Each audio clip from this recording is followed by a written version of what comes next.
Hello বন্ধুরা, আমি রবিন আর এখন কথা বলবো পি.এ. রঞ্জিত পরিচালিত এবং চাইন বিক্রম অভিনীত সিনেমা থাঙ্গালানের ট্রেলার চলে এসছে। তো সেটা নিয়ে কথা বলবো। তবে পি.এ. রঞ্জিতের ওনার সিনেমা এর আগেও আমি একটা দেখেছিলাম, যেটা সরপত্তা পরম্পরাই।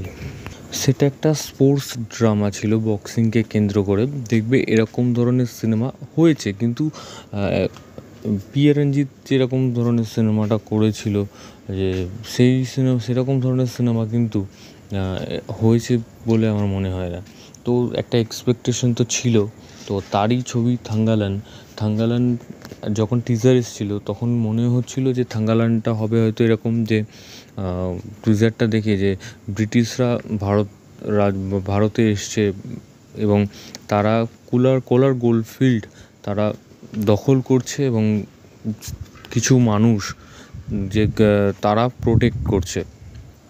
তো কিন্তু ট্রেলারটা দেখার পর মনে হচ্ছে যে এখানে যে চাইন বিক্রমের ক্যারেক্টারটা, তাকে কিন্তু একটা জায়গায় দেখা যাচ্ছে সে ব্রিটিশদের মতন জামা কাপড় পরে আছে এবং সে সবাইকে বলছে যে তোমরা চলো, আমরা এই কোলার গোল্ডফিল্ডে যে সোনা উদ্ধার করব। সে ব্রিটিশদের সঙ্গে থেকে সোনা খোঁজার চেষ্টা করছে এবং সেই সোনা তোলার ক্ষেত্রে একটা বাধা হয়ে দাঁড়াচ্ছে, একজন বাধা হয়ে দাঁড়াচ্ছে এবং সেটা কি জাদুকর না চাইন বিক্রম, সেটা পরবর্তীকালে দেখা যাচ্ছে যে চাইন বিক্রম যখন গোল্ড উদ্ধার করতে যাচ্ছে তখন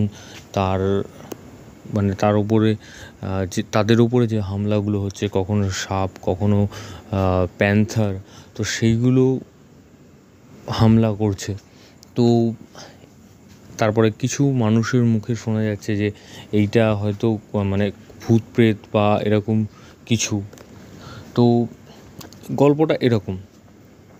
তো এখানে ভালো যেটা লাগছে সেটা হচ্ছে গল্পটা ভালো, 150 বছর পুরনো একটা গল্প এটা হচ্ছে এবং তার সাথে এখানে যে রিয়েল লোকেশনে শ্যুট করা হয়েছে সেগুলো কিন্তু বেশ ভালো এবং এখানে বিজিএমের কাজ দারুণ।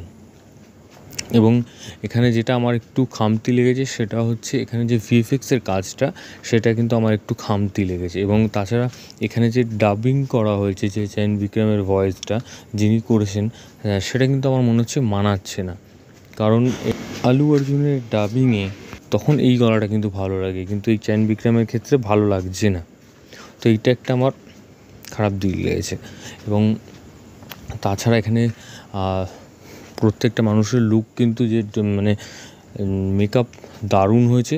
এবং আমার মনে হয় যে এই যে দেখানো হচ্ছে যে ভিএফএক্সের কাজটা, যেটা প্রথম দিকে দেখানো হচ্ছে, বা এখানে যে সাপ বা যে প্যান্থারের যে সিনগুলো দেখানো হচ্ছে ভিএফএক্সের, সেগুলো যে কমজোরি মনে হচ্ছে, সেটা কিন্তু আমার মনে হয় সেটা তো হওয়ার কথা নয়। কারণ সিনেমাটা বারবার পোস্টপন হয়েছে তার কাজের জন্য, তার ভিএফএক্স বা কিছু কাজের জন্য। তো সেখানে এত টাইম নেওয়ার পর সেটা কী করে ভিএফএক্সটা এত খারাপ হচ্ছে। আমার মনে হয় যে এইখানে যে ভিএফএক্সের কাজটা, এটা কিন্তু ইচ্ছা করে করা। কারণ যে এই যে ব্রিটিশদের হয়ে চাইন বিক্রম যে সোনা খুঁজতে যাচ্ছে, তো সেই সোনা খুঁজতে গিয়ে তারা জল, খাবার দাবার এসব পাচ্ছে না। তো তারা হয়তো সম্ভবত ইম্যাজিন করছে যে তারা যেটা ভাবছে সেইটা ঘটছে তাদের সাথে। এই সাপের সিনটা বা এই প্যান্থারের সিনটা বা এই যে জাদুঘর বা এই যে সিনগুলো, এগুলো আমার মনে হয় ভাবছে। এবং তারপরে ভাবছে বলেই হয়তো সেই ভিএফএক্সের জায়গাটায় এরকম একটু দুর্বল রেখেছে। তো সেটা সিনেমা দেখলেই বলা যাবে। তবে আদৌ সোনাটা উদ্ধার করতে পারবে কি না, বা সেটা এখন দেখার বিষয়। তো একটা জায়গাতে দেখা যাচ্ছে যে গ্রামের সব লোক দাঁড়িয়ে আছে, তারা পুরো কাদা মাটি মাখা। সেখানে চাইন বিক্রমের গায়ে কিন্তু সোনা হলুদ কালারের কিছু লেগে আছে, তো সোনা টাইপের কিছু লেগে আছে। তো সেই জায়গাটাও কিন্তু বেশ ভালো এবং এখানে লুক দারুণ।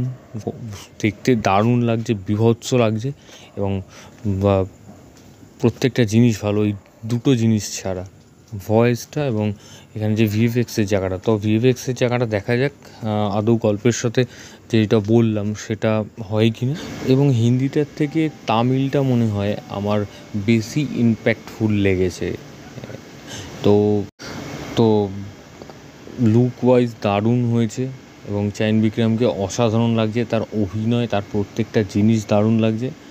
তো আমার তো দারুণ লেগেছে। তো তোমাদের কেমন লাগলো তোমরা কমেন্ট সেকশানে কমেন্ট করে জানিয়ে দাও, এবং সাবস্ক্রাইব করো চ্যানেল পে বাংলা পিবি, এবং বেল আইকনে ক্লিক করতে বলো না। বেল আইকনে ক্লিক করলেও তোমরা সবার আগে নোটিফিকেশন পেয়ে যাবে। ধন্যবাদ।